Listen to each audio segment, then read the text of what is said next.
All right. Welcome to the third episode of Smiths Grove Sanitarium podcast. I'm John, and this is Josh. Hi. Howdy. And today we're going to be discussing Scream 1 through 3, kind of like a retrospective, maybe do some ranking with it. Scream's kind of a hot topic with the new one coming out, Scream 6. And it just kind of felt like a good time to start on this, sort of discuss what a lot of people call the original trilogy, the Wes Craven trilogy, before, he came back with Scream 4 years and years later. But, so before we dive into that, what's been going on with horror lately in the world of horror? Well, one thing I want to talk about first that's Scream related before we get into some other releases and things that's going on is the Scream 6 leaks that came out. Oh, gosh, yes. Yeah, and I want to say, I didn't look at them. I don't Mhm. plan on looking at them, but I did see that some people, some bigger YouTubers got the ending of the movie spoiled by people in their comments section and stuff, and that sucks. Yes. Because, the fun of a Scream movie, it's not like the Avengers or something where it's like, oh shit, Spider-Man's in this new Avengers, that's like kind of a spoiler, but at the same time, it's like we're kind of hoping that's happening. With Right. Scream, it's like, I don't know who the killer is in this movie, but that's the fun of it. Like, who is going to be the killer? What's going to happen at the end? It's Exactly. a who done it, it's like that's the point of the movie. If I go in and know who it is, I'm not saying you can't enjoy the movie, but that's that's what everybody's excited for. So it's like you're ruining the excitement there. So it kind of sucks, And I guess if you post it or whatever and you're like, hey, spoilers, read this if you want to know the ending, or click here if you want to see the ending, but not like just comment and be like, here's the ending. Right. Yeah, I saw that. So I heard about it because I think it was Christian Hannah Horror on his Instagram. I think he had posted, "Watch out for it."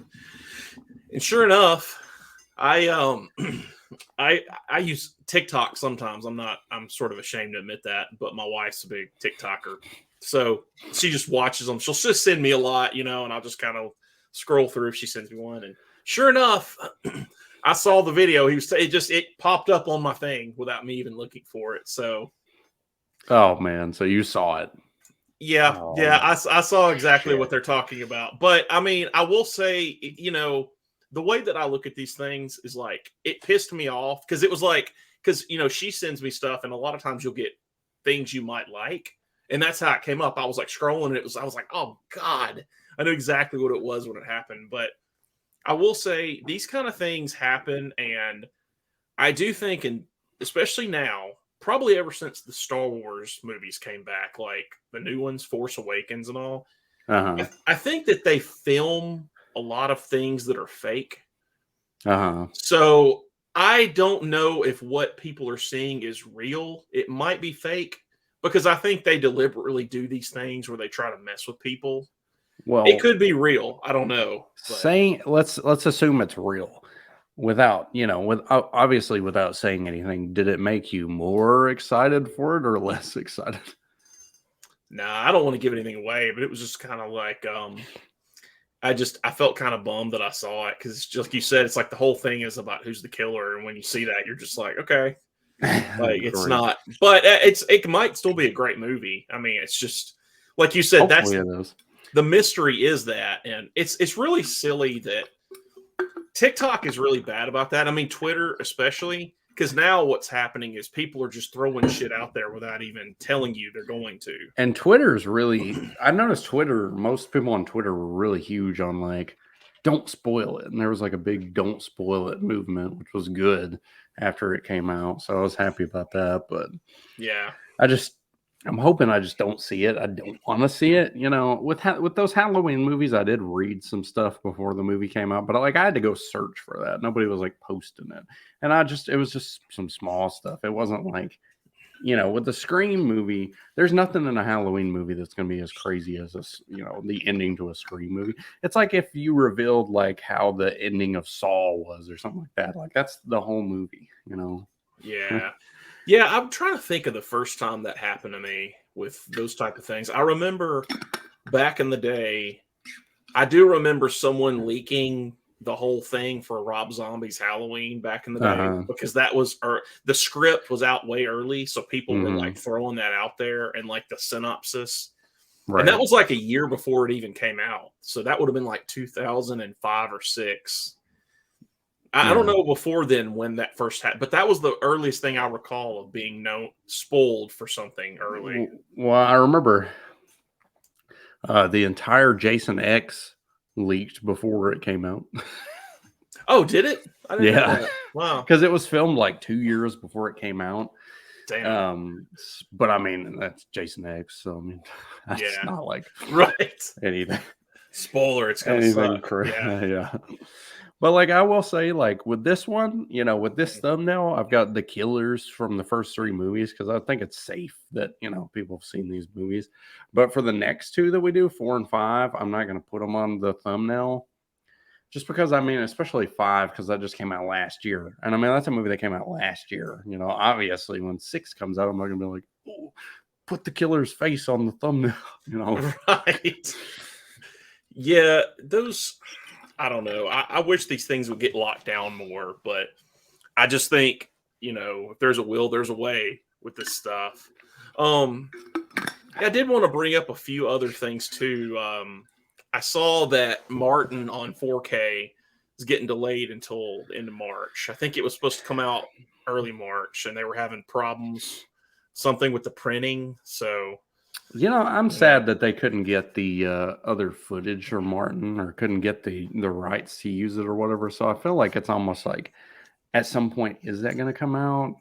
yeah. I don't know if that's because of Richard Rubenstein or what. I'm assuming it is, but I don't know. Mm-hmm. I feel like, at some point a more definitive version of that's probably going to come out, but I don't know. I'll probably get it because I don't own it, so I probably will get it. Yeah, you're talking about the barn find, right? The one that was like the Yeah. 3-hour cut. Mm-hmm. Because Yeah. initially they're like, we are going to do it. And then they're like, well, no, we can't do it. So, I mean, Yeah. that sucked. I don't know. I don't know if I've seen it all the way through. I've seen clips of Martin, but this might be my first full watch because I don't, if I've seen it, it's been so long, I just don't remember a lot about it. I haven't seen it all the way through. This would be my first time seeing it. So I'm definitely getting that. Yeah, for sure. Yeah, I saw that everybody was talking about the Winnie the Pooh Blood and Honey movie coming out, which, oh gosh, it's like a lot of people were talking about how bad it was, and I was like, "Are you surprised that it was going to be bad? How'd you not know I this?" saw one guy who said it was bad online, a guy that I watch on YouTube named Cody Leach. He's like a fairly bigger YouTuber, and he got shit all over for saying he didn't like it. What? All sorts of people, including the people that made the movie, were saying like, "Oh, you don't support independent filmmakers and stuff," and people were shitting all over him because he said he didn't like it. But it's like, what the heck, dude? Like, you can't go. He's like, you can't go online anymore and say you don't like a movie just because it's like some independent movie. Like, no, you can say you don't like it. Yeah. Yeah. I mean, that's especially with that, man. That was nothing more than an IP cash grab. Something came up, and these people just, I think it was like the rights came up, and, the first thing someone thinks is like, let's make a freaking crazy ass slasher movie with Winnie the Pooh. I mean, And we're gonna get one next year probably with Mickey Mouse. So I can't believe that. That's just Mickey. You got to think that Disney is just gonna like try to figure out some way to sue that into the ground. Like, how would they? well, the thing about it is like even with Winnie the Pooh, they can't use certain things. Like they can't use the Disney version of Winnie the Pooh and Right. like certain like things. So like really they could just use Winnie and what I can't even remember, Piglet or whatever. That was pretty much it. Wow. So I mean they just made them killers. Yeah, so they can't do. Yeah, I wonder. I think Mickey Mouse they can just use like Steamboat Willie Mickey Mouse or whatever. So they can't do like Minnie and all this other stuff. It's Okay. just and like same thing. I think I want to say it's coming up soon. Batman from the original Batman comic is going to be public domain, but you can't use the name Batman. You can just use like that original character, which is like so far off from the new Batman. It's crazy. Like he killed people with guns and stuff. Yeah, that's right. He had a gun in the original. Yeah, and the Joker in the original, I remember that. I've read it once or twice. That Yeah, he's original. not even in the. He comes in like a lot of issues in. Yeah. I can't even remember who it is. There's the villain in the first Batman is like I can't even remember what it is. It's somebody you would not want to use. Oh yeah. I remember the one thing I noticed when they pulled off from that was in the Dark Knight, the whole glass scene where they're killing the judge and everybody, and it's like Mm-hmm. synchronizing together, and the drink, and he's like, "No, don't drink the drink." Like that was in the first Joker appearance. He like somehow spikes the drink. It's like acid. So I guess they were inspired by that original comic. But it's crazy, all those characters becoming public domain. It's like, what's going to happen? I know. I also saw they're doing a newer Blu-ray for House of a Thousand Corpses, which Yeah, I saw that. yeah, no 4K. There was another movie they were doing that too. I can't remember what it was. Maybe it was Devil's Rejects or something. Like they're doing both of those. And I'm like, it's going to be this. It's the same disc. It's just different packaging. So it's like, why? Or is it the same disc? I don't know. But like, why? What's the purpose? I mean, that's a disc that already looked really good. Well, they're not doing a new transfer. So Because I mean, I'm not getting it. I already got the original ones. What, like, the packaging's cool, but I'm not like a diehard House of a Thousand Corpses and Devil's Rejects fans. I mean, I like the movies. They're his best movies, I think. But I mean, yeah, I already own them. I'm not gonna buy them again. If they came out on 4K, I probably wouldn't buy them on 4K either. no, I've got the original House of a Thousand Corpses Blu-ray, and I've got it on VHS. But I don't like that. I don't know why they just wouldn't do the 4K. I mean, it's weird that they're just going to repackage them. I feel like that's got to be some sort of a thing where they've got to make money, or the licenser's going to go up or something. Like, otherwise, why do you do that? You know? Yeah, I don't know. It's weird. That doesn't really make sense. That seems like that would be a good 4K idea, but I don't know. Yeah. Did you get any? So I think we talked about this. You saw the Scream Factory, the Love Is in the Scare sale. Did you get anything off of that? Well, I looked at it like right before it ended, and I was like, "There's some stuff on there that Scream Factory has that I could buy, that I would want for my collection, but like nothing jumped out. Like I need to get this right now. You know, I mean, there's some stuff that I have outstanding that I want to get, but nothing really right now. Yeah. There's a new release from Scream Factory coming out that I want to get. What's that? That's the Slumber Party Massacre 2 and 3 4K. Oh, yeah. I will be buying that. And anybody who has those Blu-rays needs to sell them right now because the value is dropping. Because that double pack on Blu-ray was selling for like over $200. Holy crap. Now it's not going to be worth shit. So No. I'm telling you, sell that now. And if you've got Sleepaway Camp 2 and 3, sell those right now. You could sell both of them, I bet, for $150 easy, because like people post them for like $200 and $300. If you post them for $150 right now, Sleepaway Camp 2 and 3, they'll sell quick. Oh, yeah. There's $50 you can put to the side to buy the 4Ks, and you just pocket $100. Man. Well, yeah, like you said, they're coming. They're going to be making them. Those will 100%. You know what they should do? They should do a box set for all three of them. That'd be cool. Oh, yeah. I've got part 1.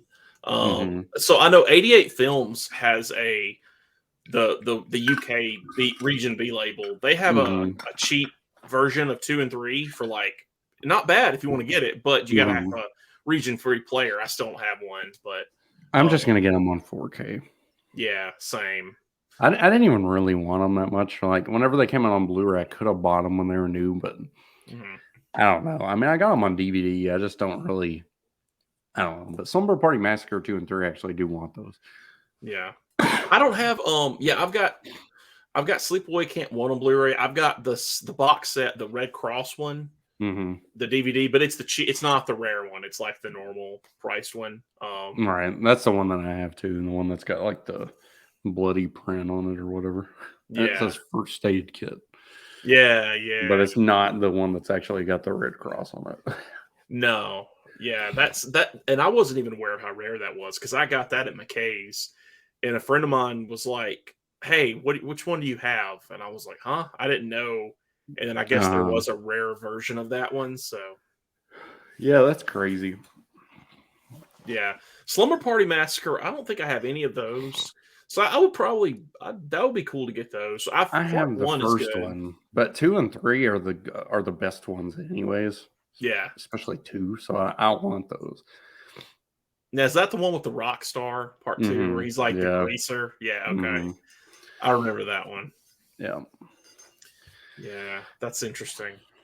Yeah, the only other thing I had recently that's been going on is I saw so I know we were talking earlier I know you're not really into records, but Record Store Day is doing some stuff this year, and one of them is TerrorVision Records. They're doing Prom Night 2, the Oh, soundtrack for really? that, which is odd. I mean, that movie's strange anyway, but I thought it was kind of funny they're doing Prom Night 2. But I couldn't help but mention this. They're doing the Macho Man rap album, "Be a Oh, Man." God. Yeah, the one that he did back in the 2000s. So they're putting that on purple vinyl. You I can wonder get if that's on streaming. If that is, I need to add that to my music. it. I don't know if I, it is. I don't I was know. just talking about Macho Man yesterday. I was like, him and the old. I was talking to my mom about him because we used to watch him all the time, and I was Yeah. thinking like we'd watch like reruns and stuff, and I was thinking like, man, just looking at him and the Ultimate Warrior, like they both look like they're like both about to have an aneurysm like all the time. Legit. Dude, legit. Yeah. Like it looked unhealthy for them to like exist. So much steroids and like testosterone and And that's what happened to both of them. They just dropped dead. yeah, the record stuff. I mean, I still buy the soundtracks from Waxwork and all, but I'm kind of keeping that pretty low now. I can't keep up. And records are so expensive. I just can't afford buying all the I time, you love the know. way they look, but like I would probably never listen to them because I would just listen to everything on like I use like Amazon Music, so I'd probably listen to everything on that. Yeah. I just don't know if I'd listen to them, and I mean they look cool, but then like I can't really display them either. I mean, then it's like a whole problem for me because I would want to display them in like those record things, like the laser discs, but like Yeah. I don't know. I don't have enough room to do that. Yeah, I've got them all in a stack in a little shelf, and that's like you said, you don't get to see them. And Because I used to collect CDs, and then one time whenever I moved, like somebody stole all of my CDs, so oh, I was just like, nah. sucks. So I just was like, I'm just gonna go all digital, just gonna Damn. go all streaming. I did get I have a few CDs, maybe like 10 or 12. I did get the so Waxwork put out the Teenage Mutant Ninja Turtles soundtracks, and I got those on CD, all three of those, because it was cheaper than the records, and I See, was some like, records I wouldn't mind getting all those Halloween ones that like Death Waltz put out. That would be pretty cool. yeah. And the Friday the 13th ones, that would be cool too. But those are like insanely expensive too, though. So it's like, I don't know. Yeah, they are not cheap. I've got quite a few of the Friday ones. I don't have them all. And Halloween, I've got some of them, not all, but they are super pricey. And if you want the OG ones, they are crazy expensive. One that I would buy So would be Phantasm. That's like one of my favorite soundtracks. That soundtrack kicks ass. I yeah, would buy that one for sure. That one's so good. I have that one on what is it? Mondo put But that like one out. people on YouTube literally make videos where they just put the record on and like that's it. You just listen to Yeah. the record. So I'm like, if I want to listen to one, that's what I do. I just pull So that up.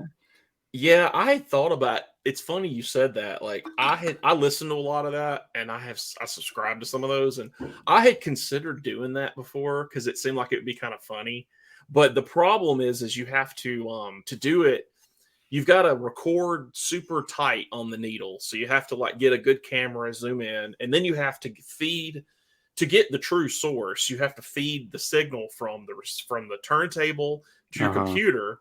So you've got to have like a USB on your turntable, and then you've got Uh-huh. to mix it in. So it's like it's a whole thing to do it. And yeah, I mad respect to those people that do them, because that's not. It looks like it's so easy, but God, it's a lot of time to do that, I'm Yeah, sure. some people, yeah, they use like they have record players that record straight onto like a hard drive or whatever, Yeah. which that's pretty cool. That's that back in the day whenever the first two Halloweens came out on record, Hmm. I or when I re-released them, I should say, I like downloaded those too. Oh, nice. So like they're on my iPod Classic. Yeah, a lot of the ones you'll see doing that, if you see it's Audio Technica, the gray, Uh-huh. that's the one to use because it's got the USB hook on it. So yeah, it's funny stuff. The records, it does get to the point, like you said, where if you're just listening to the music, it's so much easier just to stream it, you know. Yeah, because But like if you're listening to a record, you got to have like an optimal sound. Like you have to have like if you really want to get the most out of it, you got to have like big speakers with yeah, subwoofers and stuff. Otherwise, and I mean to be honest, now streaming is the best, like definitely the best source yeah, for audio quality because you can literally, get insane headphones that'll basically replicate like a stadium sound or something. Like hmm, yeah, it's true, man. This is my struggle. I'm really into audio too, so that's kind of a that's always a thing, trying to find that. And you got to flip the record. So like you listen, you're waiting 30 minutes, you got to flip it. It's a whole thing. Just if I talk it out too long, I end up realizing how stupid I am for buying these things. But yeah, well, I mean, hey, man, everybody's got their thing. Records are not mine, but they look cool. I think they look really cool. it's funny. Well, yeah, I guess we can jump into the main topic. So we talked about doing a Scream retrospective, and it was kind of funny just thinking about how to split this up. And it made sense. I know you brought up doing the first three, and that kind of to me makes sense just because that's really that's the original trilogy. That's what it Hmm. was. Well, I mean, and Scream 4 came out in 2011, I Uh think. huh. And so, that was the original thing. So, yeah, this is it's kind of interesting to go back to the originals. What's your earliest memories with Scream?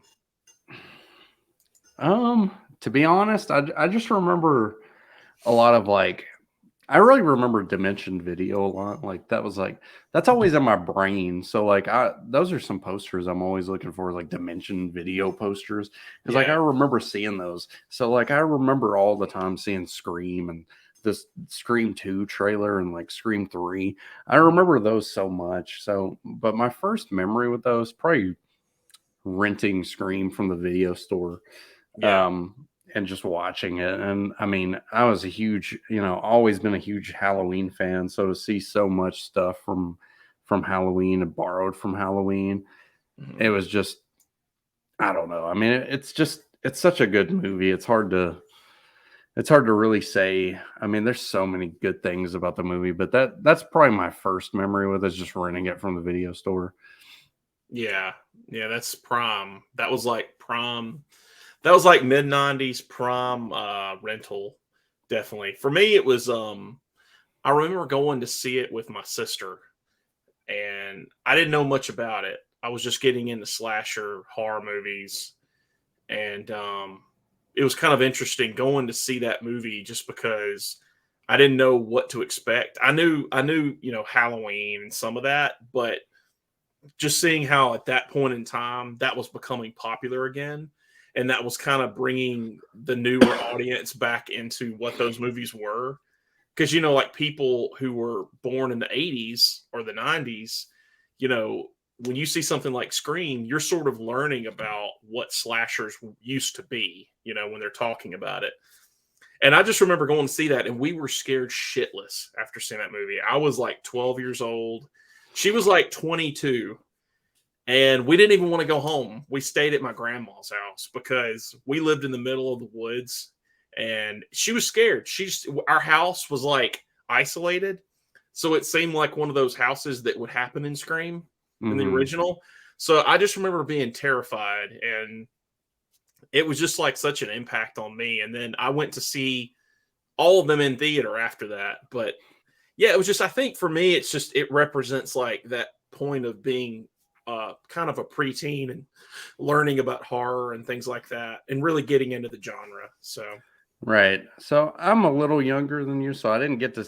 The first one I saw in theaters was the fourth one, unfortunately. But oh man. yeah, Yeah. but I saw all of them on video, and just like you were saying, the first one is so honestly, it's the first one, and like it's so visceral, I guess. Like Yeah. it's really brutal movie, honestly. Like it's not. The other movies are kind of fun, I guess. The first one's like, if you just watch it on its own, it's kind of brutal. And a lot Yeah. of, especially the end, Mm-hmm. with Billy and Stu, like all that stuff is actually really like pretty horrible. And at the beginning of the movie, I mean, the way the movie, we're going to talk about the way every movie starts. And the way this movie starts, it starts with a bang. This Yeah. is an awesome scene. Mm-hmm. I love how the killer does the trivia with her. It's awesome. And then, of course, the phone call, and you got Roger Jackson's voice. It's amazing. And just and apparently after the movie came out, it made like 3 times as many people go out and get caller ID. So like That's funny.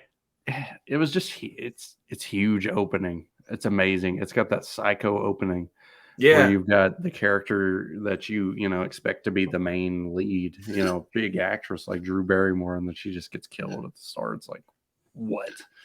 Oh, yeah. But it's so cool though, and it works so good, and it's just, I don't know. The opening to that movie is probably one of the best horror movie openings, if not the best, to be honest.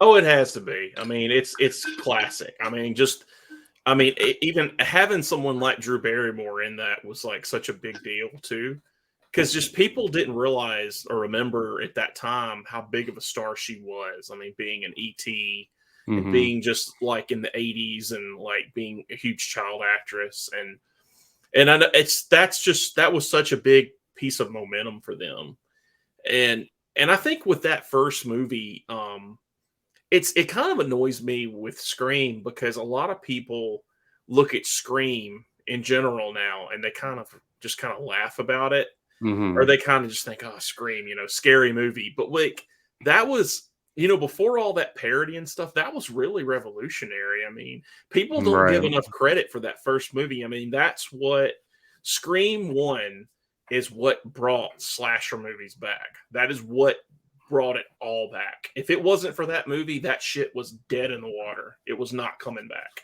Right. And I just, yeah. I'm going to give a slight spoiler to our ranking, but I'm going to say something that may be controversial. I don't know. I think Scream is Wes Craven's best movie. Maybe, honestly. I mean, I like A Nightmare on Elm Street a lot, but it's not my favorite of the series, the first Nightmare on Elm Street. Scream, I think, is his best movie. I honestly do. And I mean, he's made some great movies, but I think Scream's the best one. And I think Scream might be the most important one he made, too.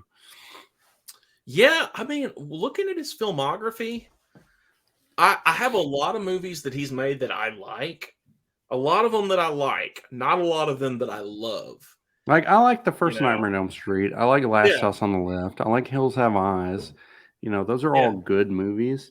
Yeah. I like the other Scream movies he made, fairly all right. But, like, none of them are as good as Scream. I mean, No. Yeah, like I like Swamp Thing even. That's a fun movie. But like you said, I mean, I think you probably are right, honestly. Scream is like his best directed film. Yeah, because it's like, as a whole, I don't think there's any problems with it. I think it's pretty much like a perfect movie from like start to finish. Like, I can't sit there and think about Scream and be like, oh, I don't like that, or I don't like this, I like pretty much everything in it. Nobody, I don't think anybody's bad acting in the movie. I think the acting's great. The casting's great. The story's great. It's got a great like twist ending. It's got, it's got scares. It's, some of it's funny. It's meta. It's a really great movie if you're a horror fan. I mean, it's just, it's got a little bit of everything, I think. Yeah, I think the only thing watching it now that is kind of funny that I didn't pick up on before, I mean, when I was younger, is when you watch it now, and I guess spoilers, I mean, who hasn't seen the first one? But, Billy and Stu being the killers, that's really not that hard to figure out when you watch the movie now. Like, because the way they act, especially in that blockbuster, the video scene. Yeah, whenever they corner Randy. Yeah, that's like the okay. most crazy shit. Like, especially Stu in that scene. He looks like a psycho. The crazy thing is, like, Stu is like, really just the unwitting accomplice, though. Like, he's not really, like, he's not a mastermind whatsoever. No. But, like, at the same time, he is like a horrible killer. Yeah. And I was thinking at the end, like, they play him off to be like this idiot that, is just kind of working with Billy. But he is like, whenever Sydney finds out who they are, he like brings that voice box. Somebody's like, surprise, Sydney. Like he's having a lot of fun with it. Yeah, he's very he's just kind of like a very manipulatable.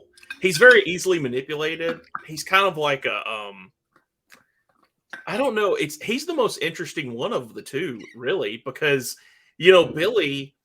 Billy has the reason to kill in that his mom went his dad was having an affair and his mom left and he blames Sydney's mom for that, and he had a lot of this, I guess you could say, trauma that attributed to why he wanted to kill and why he wanted revenge. And it's kind of funny. On the other hand, Stu really doesn't have any of that.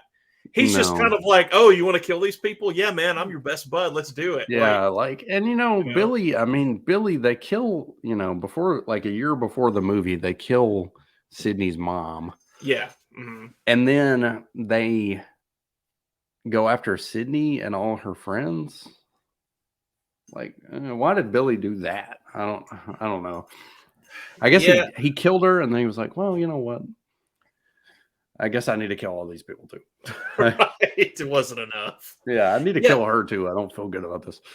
I think it depends on how they So, like, if you're just watching the first movie, I think Kevin Williamson wrote it that they killed Maureen, and then a year later they come after everyone else. But if you watch 1 through 3, by the time you get to 3, that's sort of edited a bit. I mean, we can talk about that later, but yeah, you're right. It's like, it's weird how they played with that notion.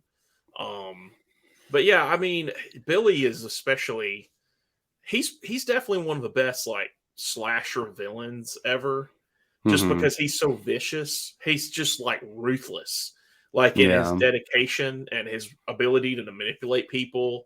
And even Stu, like what he convinces Stu to do. I mean, you can tell, even though they're together, like he doesn't care. He's in it. Yeah, and I mean, he was with Sydney all that time, built a relationship with her for the purpose of this.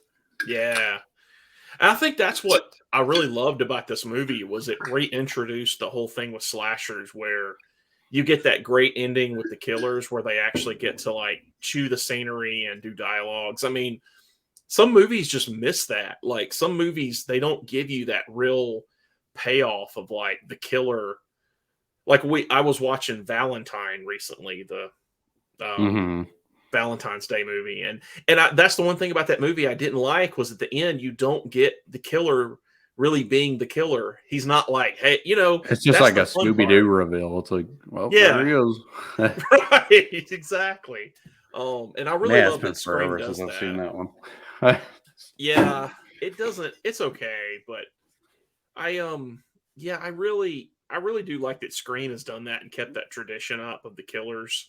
And at least, even if you're not surprised, you get to see the character. It's not just like you said, the Scooby-Doo reveal, and then they get caught or whatever. So yeah, it's interesting. It's it's characters that you've seen in the movie. Whether in some movies it's just like a background character, or in other movies like this one, it's main characters that had a lot of dialogue. so that's interesting, you know, and I don't know. I think all the characters in this movie are really good. You know, I Hmm. think that the main ones, Sydney, Gail, Dewey, they're all interesting. I think they all, you know, have a good base built in this movie. I think Sydney's a little different in this movie than all the other ones. Like, she Yeah, seems in the other movies, she's more of like a stoic hero, I guess. But in this one, she's more like just an average girl, you know. And I like yeah, that. She just seems different in this one. yeah. She's a little bit more. I guess it's just that being naive in this one. She's a little more Hmm. normal. Yeah, she's not the like you said. That's true. And the others, she's a little more like the hero. She's kind of ready for it. Especially like 4 and 5. She's like, oh, I've been through this before. Right. She's like Sarah Connor or some shit. I'm Yeah, like, it is interesting in that first one. It's kind of like she just gets lucky that she doesn't get killed. And there's kind of a lot of luck that happens in that movie with some of these characters. speaking Uh, of which, did you ever have a computer that you had like a phone service where you could like call 911 from your computer? That never, was never, weird. never. I never could do I that. always wondered about that. I'm like, what? Like Yeah, I've never seen that. I'm like, what the hell was that? yeah. That was very odd. One of my favorite things in the first movie. Um, I love the part where the Henry Winkler stuff when he's in there and he's like just giving the kids shit for being goofing off and pranking Sydney and then he goes from like nice and normal till he pulls the knife out and he's kind of acting crazy. Yeah, and they added that into the movie. Like that wasn't even originally in the movie, but they're like, well, we need to add another kill to the movie. So they're like, well, let's just add that in. Oh wow, I didn't know that. Yeah, they just added that scene in. Because it's like, why did Billy or Stu or whoever it was, go and kill the principal? Like, what was the Right? purpose? They were just and see that it's what's interesting about these movies is when you go back and you start to try to think who did what, who Hmm. killed who, and see that feels like Stu. Right. That feels like Stu just having fun. And Like, I why think would Billy do that? You know? like it had to be Billy and Stu at the beginning of the movie, Yeah. I'm assuming. Because like Casey was, I want to say he was or she was Stu's like ex-girlfriend or something, they say. Something like that. So like that was kind of like personal for him, I guess. Yeah. He's like, yeah, I'll do it, but we got to kill my ex-girlfriend first. Like, Right. They get really sloppy. Yeah. The scariest thing for me in the movie, I think the scariest part, especially in the theater, was the scene where Gail is in the van at the end at the house with I think it's Ronnie, the the camera camera guy. guy. Hmm. And the guy who plays him is a great actor. He's like a character actor, and there's a delay on the tape, and he's like, "There's a 5 second delay," Oh and yeah. that oh my gosh, like that was so scary as a kid. Like now, it's not that scary, but when you're like 10 or so, holy shit, The man! scariest part to me is at the beginning of the movie, whenever they go outside and they see her hanging from that tree. Yeah. That's the scariest part to me because that is like Oh yeah. freaking horrible looking. Like, Yeah. ugh. Yeah. Like that's a shocking way to open the movie. That was pretty crazy, especially just being Drew Barrymore. Hmm. That's just, I mean, you got to think that's not hard to convince an actress that big to do that. I mean, that's not easy to Right. convince an actress that big to do that. I mean, because you're going to say, okay, well, we want you in this movie, but we're going to kill you immediately. So, Right. And then uh, they had the mask in the movie. They just found this Easter Unlimited Fun World mask or whatever. oh, I And didn't know that. they Huh. just, yeah, they just found it. It's an already existing mask based Hmm. on the Scream painting by Edward Munch. And like, they found it, and then what they did was they were going to try and use it without getting the legal copyright. So that's why in the first scene you'll notice it like looks different a little. Yeah. It's because they gave it a KMB and they like did a sculpt and changed it and made it like a little more rounded and wider. But then they just said, "Ah, screw it." So they just like got the rights with them to use it. Huh. So that's why Easter Unlimited every year they sell them like Scream. No, I wasn't aware of that. That's And interesting. apparently those are like Those original ones from back in like right after Scream came out or before Scream came out are like super expensive. Huh. Yeah, this movie, I think it was when it came out, it was real successful. I think it was one of the most. I don't know what records it still holds, but at the time, it was one of the most successful horror openings ever for, especially for a slasher film, and what the budget was. It made a Um, lot of money. I know that. It made like a lot of money. wow. So it says 173 million on 14 million, which is a Mm-hmm. crazy rate of return. That's insane. Right, yeah, 173. Whew. Yeah, and that in perspective, Halloween 2018 made like 250 million, like in 2018. Wow. So like Scream made a lot. Damn. And you think about like you know, like with inflation, yeah, that's just Yeah, it's probably pretty similar with inflation. that's kind of insane. Yeah, they're so one thing with this movie, I didn't want to dig too much into it, but I know that Kevin Williamson was inspired. It's interesting the inspirations and then what happened after the movie. So Kevin Williamson was inspired by someone, I think it was called the Gainesville Ripper, Mm-hmm. which I don't know much about that, but I think he was a serial killer. Mm-hmm. And I know that after the movie, there was actually a crazy story where these two high schoolers killed a girl based on Billy and Stu. They mimicked that whole thing and they actually Uh-huh. killed a girl. And I watched this whole documentary on it once. I don't remember their names, but yeah, it happened like maybe a year or so after the movie. And the whole thing is really just kind of creepy to watch and hear about just because they really were what they were doing and they recorded themselves. They really are acting like Billy and Stu when they're recording. Like it's just terrifying. And they're like Right. high schoolers. I don't know if you've ever heard about all of that. I've heard about it. I haven't really seen too much about it, but I've heard about it. And they at the beginning of Scream 2, they sort of like take jabs at that kind of thing Yeah. when they talk about violence in movies and stuff, Yeah. inspiring like real world violence. Yeah. So that's a good transition. I would say, yeah. So of the movies of 1 through 3, I think Scream 1 is the best. I would say that Scream 2 may be my favorite, which is odd to say, but I just love Scream 2. I don't know why. It's just over the years, it's like some things about it. There's so much fun in the film. I don't know how you feel about it. I love Scream 2. I absolutely love it. And I've been there before. It's, I think Scream is my favorite, but I've had moments where I thought Scream 2 was my favorite. I love it.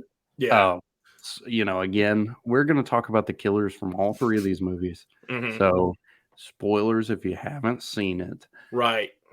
I don't know what it is. Mickey really doesn't make sense as a killer in this Yeah. movie. He really doesn't. He wasn't supposed to be one of the killers originally. But God, I love him. God, No. I love him. So He's who probably was my favorite out of all the killers, to be honest, even though his like motivation makes no sense. No, he's kind of like killer for hire, right? Yeah, well, he's like, I'm going to be on the witness stand. Bob Dole is going to be defending me. It's like, what? He's like, it's the movies. He's like, I'm going to blame it on the movies. What? Man. That's it. Yeah. So who was I forget who was the original killer supposed to be in these It was movies? supposed to be Derek and then Sydney's roommate, That's right. Yes, I remember this now. which that would have been interesting if it was once again Sydney's boyfriend as the killer. Yeah. That's one thing that you wouldn't have saw coming. I wouldn't have seen that coming. Like, really? They're doing her boyfriend again? Which is kind of cool. It's kind of a unique idea, but at the same time, I do like how they do it with Hmm. Derek not being a killer and Sydney thinking Derek is the killer, like the whole movie, and he gets his arm cut, and like they're like, "That's really convenient that you just got your arm cut or whatever." But like in the end, he gets killed, and then Sydney realizes like, "Oh, he's actually not a killer," so it makes you feel like really bad for him. It's like, Yeah, I the know. whole time everybody hates him because they think he's a killer, but he's really not. Yeah, it is kind of sad when he dies because you kind of feel sorry for him. One thing that is weird about that whole thing to me is, and I've watched it recently, and I couldn't figure out what they were doing with that scene. Is so spoilers in the movie. Mickey's a killer. Mickey is one of the friends of Sydney and Derek, and they're friends in college. And the other killer is surprise, surprise. It's Billy Loomis's mom. Yeah, hold on, let me say it. Billy's mother. Straight from Mickey. That's pretty good. Yeah. Oh That my pretty much God. is. So she is a reporter in the movie. Debbie Salt. She's acting as a reporter, and she's kind of like the whole movie.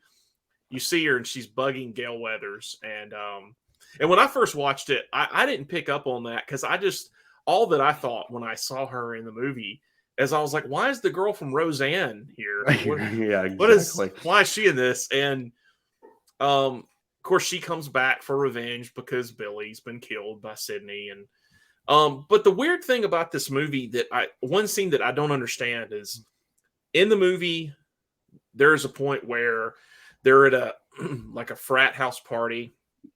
Sydney gets attacked. And Derek comes in. Derek gets cut on the arm, like you said. He's arrested, just like the first one. And Sydney is sitting there with Mickey in the jailhouse. Oh, They're yeah, talking. Yeah. And Mickey goes, yeah, why would he go back inside like that? And the music gets suspenseful. So I couldn't figure out, even to this day, were they trying to hint that was weird that he said that, or were they trying to hint that? I didn't know what they were doing right there because I think that what they were doing was like Mickey was trying to like make it seem like Derek was the killer, so Sydney would be more suspicious of him. Yeah, but now would he have known that he went back inside? That's what I was wondering. Did they release that to the people in the movie? Like, did he know? Oh, you know what? Yeah, that's a good. Maybe, yeah, because Mickey was there, so he probably thought or he had probably heard that Derek got hurt. That may be what, because when I watched that, I thought, man, I need to watch the commentary for this because I don't know what they were trying to do here. Or that could be like a subtle thing, like that she didn't realize that he said that, Yeah. And he like accidentally incriminated himself. I don't know, but I mean, she didn't think about it. So true. But I mean, he, oh man, I love him in that movie. He's so crazy. And he's like, nice twist. Didn't see it coming, did you? It's like he's just like acting so crazy. He is at the end, especially when he's got the blood coming out of his eye when she beats the shit out of him. He's barely in the movie. Like he's not even in it that much. Like really, his reveal, it's kind of shitty. I mean, I love him, but I mean, it really doesn't make that much sense. And Mrs. Loomis, it's like painfully obvious she's the killer because it's like she's in all these. You got this lady that's played by this actress that everybody knows that keeps showing up. Showing up as like some side character. No, right. What? No, there's gonna be some reason behind this. Yeah, and they really try and make Cotton. I like what they do with Cotton Weary here though, because Lee F. Schreiber plays him. And in the first movie, he was in the movie for like a split second on TV where he got arrested for killing Sydney's mom. They thought. In this movie, I love that he comes back and they try and make him out like he's a killer, and. He like confronts her at school and is like, while he knows that she's got like guards. Yeah. And he's like, can you come on this interview with Diane Sawyer with me? I need you to come on this interview, Sydney. Everybody thinks I'm a killer because of you, Sydney. And he puts his arms up and like pins her against the wall. Like, come on, you need to come on this interview with me. It's like, what do you think's gonna happen? They're gonna think you're the killer automatically. I'm gonna go up to this girl that's being stalked by a killer. I'm gonna corner her. Seems like a good idea. Yeah, he is an interesting character. I love at the end too, where he's got the gun on them and he's like, what do you think, Diane Sawyer? Yeah, and it's like he's negotiating. He's thinking about it. Yes. He's like, what could I do here? Because that's what I love about that is like he's not a bad guy, but he's not really a good guy. Right. He's just because like she's like, here, give me that gun. And he's like, okay, yeah, here you go. Like yeah. I like that. And I think even in the third one, you can tell that's kind of how in the third one, he's a little more like just kind of a good guy, I guess. Right. But then again, I don't know. We'll get to that in a minute. But Yeah. But he is a cool character. It's a cool thing they throw out. And I think, Mrs. Loomis, that was obviously their sort of homage to Mrs. Voorhees, right? They're trying to do Friday 13th Part 1 and her being crazy. which So Randy even mentions Mrs. Voorhees in Scream 2, oh yeah, which is kind of a cool nod. But like, and then of course Randy gets killed. I know, which is like sad. It's like, dang, because he's like the guy that's like the horror film fan. So it's like, dang, yeah, he got killed. And then they've got that scene where they're talking about movies with Mickey, and it's like, what sequel is better than the original? Yeah. And then they say that aliens thing wrong. He's like, get away from her, you bitch. And he's like, no, I believe the line is stay away from her, you bitch. But in reality, the line is actually get away from her, you bitch. That's right. He got it right. That's I forgot about that. They messed that up. And then like they're like The Godfather Part 2, and everybody's like, okay, yep, class dismissed. Yeah, we're getting into that. Good work, everybody. He figured out a sequel that's better than the original. I thought it was funny that one of the guys in the class, I think it was Joshua Jackson from Dawson, he's like, House 2, the second story. I'm like, what the hell? House Why would 2. you bring up that? House 2. And then they say Terminator 2, but they're like, no, that didn't count. It's like, why not? Yeah, Terminator 2 is why does better. it not count? Yeah, that's I think the intro scene really is kind of, even though it seems corny in ways, it's kind of brilliant. Like the idea of using that sort of environment to kill somebody, that really probably could happen. I think it's just as good as the first. Yes, the intro, it's so good. The next movies intros are not. I mean, these two are like on a pedestal. Like these are, like I said, the opening to Scream's one of the best horror movie openings ever, and Scream 2 is right up there with it. Yeah, for sure. It is really good. And like you said, that's so cool having that stab movie in there, and it's like so meta too. And then like the characters, like people don't know, they don't realize for a while that she's actually been stabbed because like everybody's dressing up. I wish that's how it actually was. That'd be cool if they gave everybody a ghost face outfit for the movie. There you go. No, instead we just get those ghost face popcorn tins.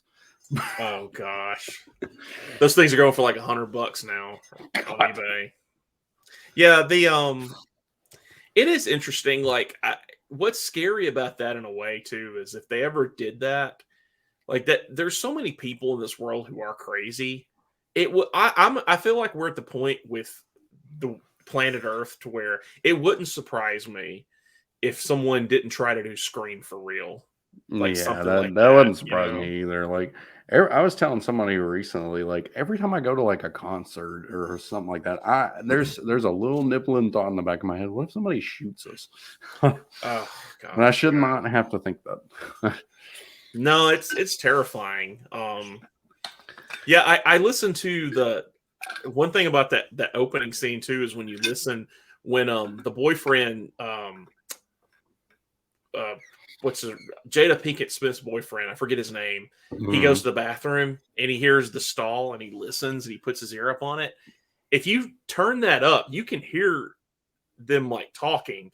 And they're like whispering this weird shit. I forget what they're saying, but it's like this creepy weird shit. I don't think it meant anything. I can't remember what Wes said about it, but it was like it didn't mean anything. It's just like just say some weird stuff, and it's like, oh, daddy.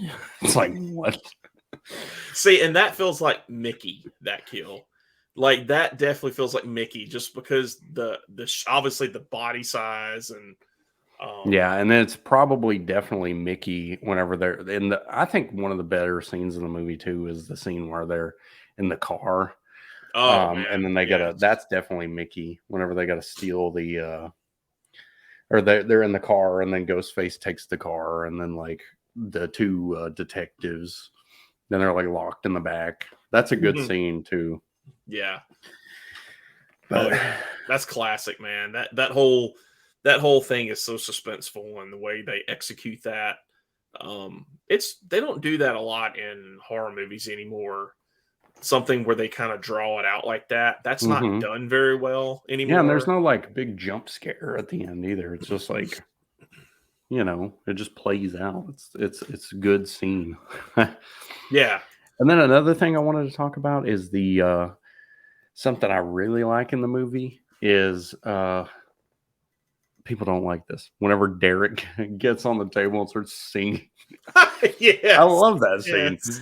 I love that scene. It's so charming, so endearing. Like it's kind of dumb, but at the same time, like I could see somebody actually doing that. And it feels kind of real. Yeah. Yeah. It's like It's what's missing from a lot of horror movies is like that.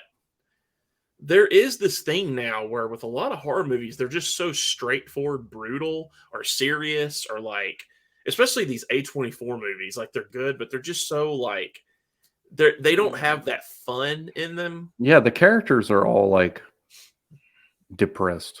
Yes, Like yeah. nobody's like a real people. Mm-mm.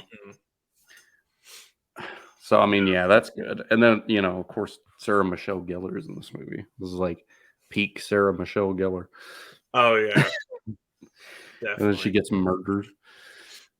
That had to be Mickey too. I'm assuming that threw her off the balcony. Surely, Yeah. that's not Mrs. Loomis. Now, Mrs. Loomis killed Randy Hmm. because she says that about where he was talking about Billy being a mama's boy or whatever. Hmm. And then you got that scene in that soundproof room with Dewey. That's pretty Oh cool. yeah. Yeah, that was a pretty good one. That whole scene in the chase where they're trying to hide from him or whoever it is. Yeah, I think um the Mickey and Mickey definitely did kill Sarah Michelle Gellar just because at the He had to beginning she kind of threw y- stuff at him and stuff. yeah, well at the beginning she like insults him in that classroom, Uh huh. and I kind of feel like that probably was like pissed him off. Right. And that was probably the only reason they put her in that kill is like as a tie. But Yeah. Because they added that scene after the fact, that scene with the film school stuff. Because originally they didn't even have that in there, oh and so really? like yeah, Mickey was only in that big scene where Derek was dancing or whatever, and then he was in that scene briefly where he talks to Sydney, and that was it. So That they're would have like, been well, we even need to weirder. add another scene with him. Man, that would have been even stranger of a reveal without that, you Yeah, know. because it's like whenever he comes out, it's like Mickey. It's like, yeah, Mickey. What? Mickey? Seriously? Bob Dole on the witness stand. That's so Bob Dole on the witness stand defending me. It's like, what? And then, yeah, Mrs. Loomis realizes it too. She's like, that's the dumbest idea ever, and just kills him. man. So I guess that kind of leads into three. Three is interesting. I don't hate three. I like three. I think there's some really good parts in three. I just feel like three gets a little bit too hokey in parts. Hmm. What's your memories and thoughts on three? Well, I hadn't seen Scream 3 in a long time, and I remember like not hating it. I thought it was okay back in the day. Like it Mhm. was fine when I first watched it. I didn't hate it. I didn't love it. I always remembered 1 and 2 way more. Mhm. I will say when I rewatched it, I liked it more than the last few times I'd seen it. I think it's pretty good. I don't think any of these movies are bad. Mhm. I think it's pretty good. I don't think it's like nearly as good as the first two, Right. but this series has like a higher standard of like, average, because the first two are really good. Yeah. And then this one is good, but it's just not that great. So I mean, I think it's pretty good movie. But like you said, there are some moments where it's a little hokey, and there's some stuff in it that I'm going to talk about that's like, what, you know, it doesn't make Yeah. sense. Yeah, and we probably are thinking of the same scene with one hokiness. I don't mind three. I mean, I think it was interesting how they tried to tie it all together. I mean, that's a Hmm. thing with trilogies; they always try to tie back the original. Uh huh. Um, I guess so. Spoilers: the killer in this one is Roman, Hmm. and Roman is a director of one of the Stab movies. who is Oh man. also Sydney's half brother, who she did not know existed. I love how Roman's try. There's one scene where you don't know that Roman's the killer, but he's trying to play it off, and he's like, "The killer is clearly targeting me next." And he brings that statue, and he's like, "You don't think this was a message?" Like, like so what? funny. What? He's like, "I got to say something that's gonna make people think I'm not the killer." But okay, I got to talk about this one thing real quick. This is about the movie. We can talk about some Yeah, other stuff in the movie, but sure. this, I do not understand what the goal was here Mhm. because okay, so he at the end of the movie he traps Sydney in that one like secret room or whatever and attacks her. Yeah, like the casting couch room. Yeah. Before that, Gail finds Roman in the coffin and he's like dead or whatever. She Yeah. thinks he's dead. Now, okay, fine enough. She thinks he's dead. But then this makes no sense. I would understand if she thinks he's dead because he's got like prop knife in him or whatever and some blood. Then she checks his pulse and it's like, oh yeah, he's dead. Why did you add that? You adding that and that makes me wonder, like, wait, what? If she Huh. didn't check his pulse, I would not like if I opened it, I wouldn't be like, oh, let me check his pulse. I'd be like, oh shit, he's dead. But the fact that you added in them checking his pulse, it's like, well, how did he do that? But then Right. also, it's like Gail saw him dead. So how in the fuck was he gonna get away whenever she saw him dead? So, like, let's say he got away, he killed Sydney, he got away. They would be like, "Oh my god, I saw Roman dead in that coffin, but he's not there anymore. So clearly, Roman's the killer." So what? I don't. What his plan was, I don't know. I never thought about all this. I wonder if, and I know they didn't mention this, but do you think there was anything they cut out where he might have like created a body double? Because he was a film guy. Did he make a cast of him? Because I know I what you're have talking about, but he no looked idea. real. It didn't But look she checked fake. his pulse. That was the problem. Like, why is that in Yeah. there? Why is that in there? That doesn't make sense. But I will Yeah. say about Roman, I like him as a killer. I like the reveal, actually. I know a lot of people don't like Roman. I like the reveal. I like that he's like behind everything that happened in the first movie. Mhm. And I like that he's the only one where it's just one ghost face. I like that. Yeah. Yeah. Yeah. That is kind of original. It's weird thinking about it just because the reveal is kind of surprising. It's not something hmm you, I It's will like, say that. Roman? What? Yeah. As I watched the movie, I was really thinking it was going to be when I first saw it in theater, I was like 16 and I thought it was going to be Patrick Dempsey. I was like Uh-huh. certain it was going to be him. And yeah, when it was him, and then the whole explanation of, you know, he was behind all of it. He found Billy and Stu, and he talked them into killing Maureen, and he talked them into. And so it's like when you think this whole thing through, you're like, okay, so Roman has been here the whole time, but where has he been? Has he been just watching? Has he just been like what has he been doing? Was he around during Scream 2? Was he not?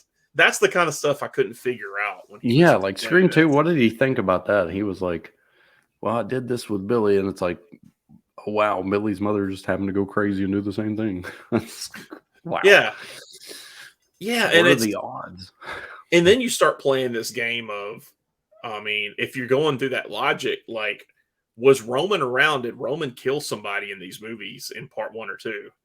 Right. Like, I don't think that happened, but you start I wondering, like, think if it's he's more implied around. like he didn't necessarily tell them to like go kill Maureen, but he was like he gave Billy the pictures and stuff, and then like Oh, yeah. Billy just went did it, you know.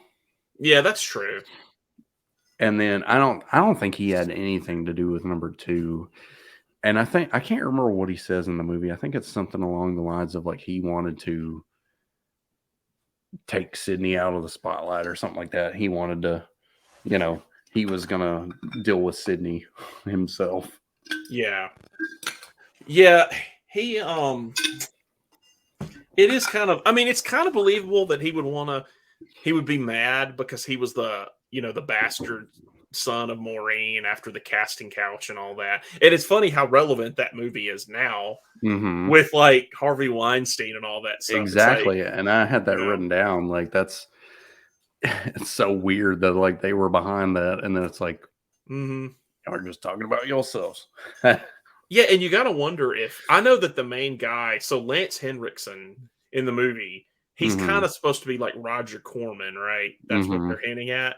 But it almost feels like they're writing about Harvey Weinstein without saying they're writing, Yeah, which because is even like funnier because it's a Weinstein movie. right, and they did that stuff to like Rose McGowan on the first screen. Oh, really? Was that when that Yeah. happened? Mm-hmm. So like it's the same shit. Man, and you got to wonder, like, if they're making this, did Weinstein watch this and go, "Wait a minute, what are you guys This is saying me. here?" Yeah, like, No, no, he he didn't watch. He didn't watch it. That's true. I believe that. He seems like he was such an ass. He probably didn't even watch his own movies. Probably. And then, But and then they have this crazy thing where they've got this universal voice changer in this movie that can yes, do anyone's voice at any time. right. It's like how? Which in the past was like this is completely impossible, but now it is starting to become possible. Yes. And I sent you a link of like people's voices that you can like train AI on someone's voice.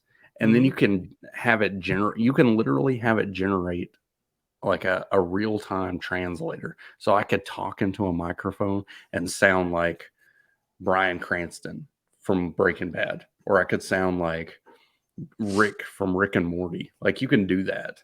Wow. And it's like almost flawless. There's like some little stutters, but like it's actually close to like. But the thing about it is like this movie, this is 23 years ago. This was not even close to a thing. And I mean, it was already like not possible with the first two, but then this one's like really not possible. Yeah, it seems like like you said, they're ahead of their time. That the AI now you could, but back then, and I know that the voice changers that they were selling for a while back then were really terrible. Like they weren't They're good. awful, dude. Yeah. Awful. Basically, all they are is like voice modulators, make you sound like deeper or higher pitched. Hmm. They're nothing what they never had anything back then that would make you sound like a completely different person No. because they really couldn't. But now finally we could possibly pull off something like this, but like it would be really hard. And like where are you going to get the files for like Cotton Weary's girlfriend's voice or like Right. you know what I'm saying? Right. Like Why would you have that? Like, yeah, no, and then like Dewey and stuff. Like Dewey hasn't probably been on TV a lot. I don't think you have enough samples of his voice to be able to do his voice. and why would you? That's one thing that is weird to me. Like the beginning of this movie, so Cotton in the whole beginning sequence, which is it's fine. It's got Creed in it, which is hilarious Yeah, because we yeah. always Deadput always jokes about that song. Whoa, Cotton Weary had Creed on his like stereo. what if I? Yeah, Oh man. but like, why would Roman kill Cotton? Because to me, like, if I'm going through this in my head and I'm caught and I'm Roman, wouldn't you want Cotton to be alive so you could say, "Hey, Cotton could be the killer"? Like, if you kill, unless he was, I guess, was his plan always to get caught by Sydney? Was that what he wanted? Yeah, I think so. I Maybe think he that's wanted to have a why. big showdown with Sydney. Yeah. And in the beginning of this movie, Cotton's a little bit like a hero, kind of, because he's like Hmm. trying to kill Ghostface or whatever. But at the same time, he also is like this random lady calls him and she's like, "Oh my God, I saw you on TV." Yes. And he's like, "Hold on one second." He's like, "Babe, I got someone on the line. I got to let you go." And he's like, "Oh, so you're saying you saw me on TV?" He's like, "Tell me about you." Okay.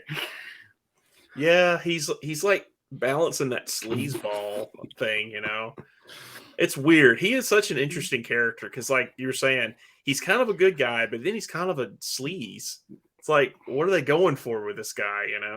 But But it was kind of sad to see him die. It's like, I like the character, but I don't know. I mean, it's an okay start. It's nowhere near as good as the first two, though, because it really doesn't. It doesn't really tie into the movie at all. Because then, like, you figure no. out Sid's living on this ranch by herself, and she does these like victim calls. But at the same time, her dad comes to her house, so somebody could easily trace her dad back to where she lives. But but like, Yeah. because her dad's like, Sid, you're living all the way up here by yourself, but you're coming to visit her, so somebody could easily follow you from Woodsboro to find out where Sid's living. But Right. It's the that is one thing in the movie that where she is, that was a creepy scene where she's having the dream sequence. with her mom, Yeah, that she was kind of wakes up and it's like, spooky. Yeah. it is kind of creepy, but at the same time, it's kind of funny because it's like she wakes up and just sees like her mom standing there, like, "Ooh." Yeah. It's like, Why are you having okay, this? why? What? And she thinks it's real too. Like, what the? So, what were the things that you really didn't like about this or you thought was cheesy? Because I'm willing to bet that we're thinking the same, at least one scene. I know we're probably thinking of the same thing, but I want to hear what you thought. Um, I don't know if we're thinking about the same thing. After you say it, I'll probably be like, "What?" I remember that. I'll never forget that scene where he throws that knife and the dull end of it hits Dewey in the head. Yeah, yeah, I love that. knocks him down. And then it falls down the stairs, and he's like, "Okay." But So that's funny. funny. I mean, I like that. That's like a little funny touch. It's not meant to be really serious, but I like it. And then Yeah. all the stuff with the other actors and stuff, I think that's interesting. They're playing the characters. That's kind of a little fun thing that they got going on in that. And they've got the set from the original movie. I think that's pretty cool. Some Mhm. cool stuff happens with that. I do like that one scene where they're in the house and he's like reading that and he's like, for whoever smells the gas, and then the house explodes. Yeah, the Parker Posey playing Gale, that was kind of a funny thing, but also a silly thing, like the way they did it, because it's like she is good in that role, Mm-hmm. but it is one of those things where it's so meta at that point. You're just like it kind of pulls you out of it a little bit. The one thing for me that just like it's not that big of a deal, but it pulls me right out of the movie is Jay and Silent Bob. Oh, I When think that they're was just a thing they added. They were like, oh, like they were on set, or I can't remember what Wes said. They were filming Jay and Silent Bob Strike Back, and they're like, oh, oh, you want to okay, be in this? And they're like, yeah, sure. I'll just walk by in the background or whatever. that's funny. Yeah, I don't at the time I didn't mind it, but watching it now, I'm just like, oh my god, like why would you add this scene in this movie? I mean, it's weird, but it's like Yeah. I don't know. I don't mind it that much. Now you've got one character in this movie that there's something I didn't even know about the character. It's that the one girl who I can't remember who she's even playing in the movie. And it's the girl who plays Sydney, the actress who's playing Sydney, Hmm. and they find her in the bathroom. Like Sydney finds her in the bathroom, and she's got like a ghost face mask and like those boots on or whatever. And it's like, what? Oh yeah, that's right. Apparently, there was a different version of the movie where she was also a killer, and Sydney found her changing into the costume in the bathroom. Wow, Yeah, and it was like, what? Like I she didn't was a partner with Roman, I but didn't know like that. that didn't even go. But on the Scream wiki, it says that she is like a supposed accomplice that just got away or something. Weird, Emily Mortimer. That's who it Yeah. was, Angel, because she was the one that was talking about. I had to fuck what's his name, the head of Hmm. the studio for this role. Yeah, But it's like yeah. so weird. It's like what she was gonna be one of the killers, but then wasn't. It's like, I don't know. I'm kind of glad she wasn't because that would have been a weird addition to make her one of the killers too. Because I mean, Roman's backstory and his reasoning and everything, I understand. And it's kind Hmm. of neat. And then they, had to tie Randy back into this. It's like, well, if you're watching this tape, I'm dead. Right. But here's all the stuff you need to know about a trilogy.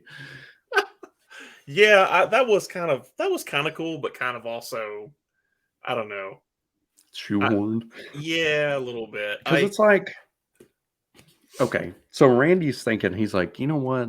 I'm probably going to die here at this college. So I'm going to make this tape in case this ever happens again. As if it Right. wasn't crazy enough, the same thing happened twice. I'm gonna make a tape in case it happens 3 times. Yeah, I mean that like he's not that aware of him being in a movie, you know, like especially when he was recording it. Like he's like, I'm on the phone. Geez, like you can tell he's not recording that during the Yeah. events of Scream 2. He's recording that way before that happens. So They should have yeah. like him again. He's like, just in case you're here still, and it's the 6th movie of a series. I'm still here. Yeah. That'd be awesome. I may have passed away at the college, or it may have been after that. I don't know, but Or maybe Sid's brother came back. Like, wow, yeah, how did he do that? you're dealing with a second end to another trilogy. What? The I thought it was funny they put Jenny McCarthy in this movie in that random role. That definitely seems like an extra scene. That was kind of like the equivalent of Sarah Michelle Gellar's scene in part 2. Putting her in there where she's like coming to audition and then she gets killed. Like Right. I don't know. There are some things like that in the movie where I'm like, I don't know why they did that, you know. But And they have that scene. They have Carrie Fisher is like in a random scene, and it's yeah. like, and they even mention it. They're like, "You look just like," and she's like, "Yeah, I know. That's not me."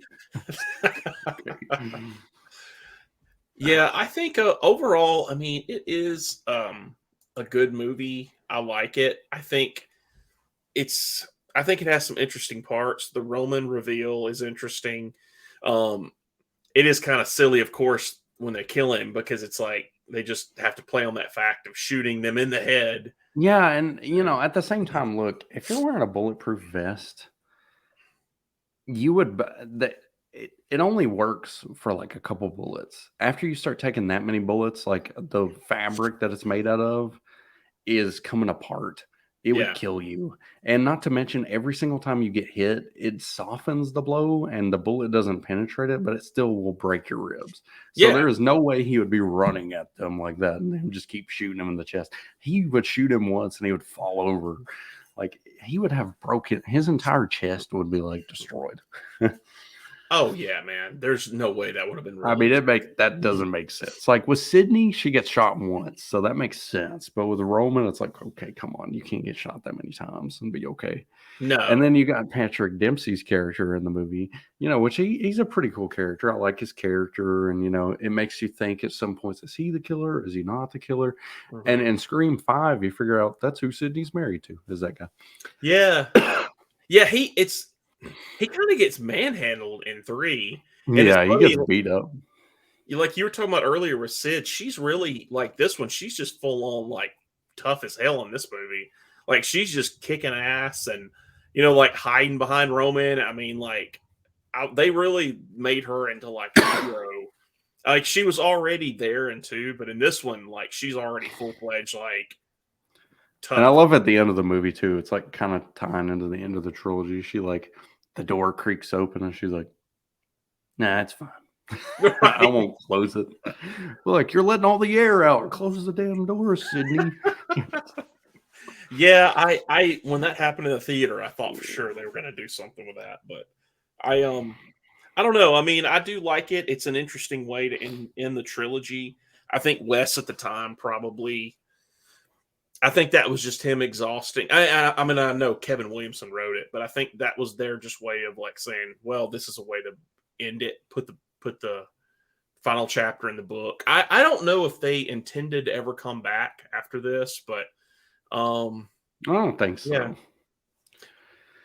But yeah, where does this, as far as the series, where do these rank with you as far as 1 through 3? Do you have an order in your mind? Yeah. For me, this is very simple. For me, it's 1, 2, and 3.